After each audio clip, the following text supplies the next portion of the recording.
امروز ما در زمین قهرمانخیزی دنغره حضور داریم که برای ملت ما یک زمین مقدس است.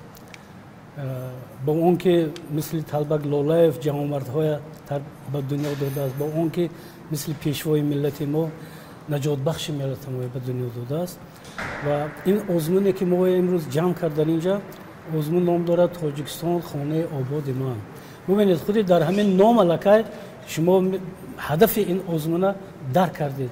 تاجیکستان وطن آباد من. این نخستین آزمونی نیست که جمهوریت میگذراند.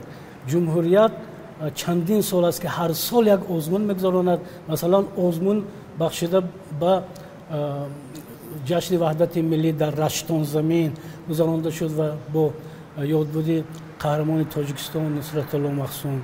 آزمون دیگری که به یادبودی باباجان غفورов قهرمان دیگری تاجیکستان گذرانده شد در شهر غفورов و آزمون‌های و بسیاری دیگر، مثلا رشد سیاحی در پنجکند و آزمونی بزرگداشت استاد عینی در ناحیه عینی بنیاد گردید. و این آزمون‌ها همشون بغیر از اون که خواننده‌های جلب کردن، بغیر از اون که جمهوریت اولین روزنامه رسمی است که به نزد مردم رفت، به نزد خلق رفت، همه آزمون‌هاش در بین خلق گذراند و این بار دیگر رابطه خواننده با روزنامه قوی‌تر نمود.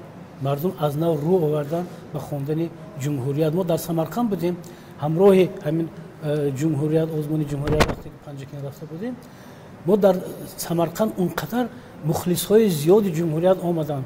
می‌دونید روزنامه رسمی تاجیکستان جمهوریت در برون از مرز تاجیکستان خواننده‌های زیاد دارد، محبوبیت دارد. امروز ما دیدیم من هر آزمون هدفی داشت.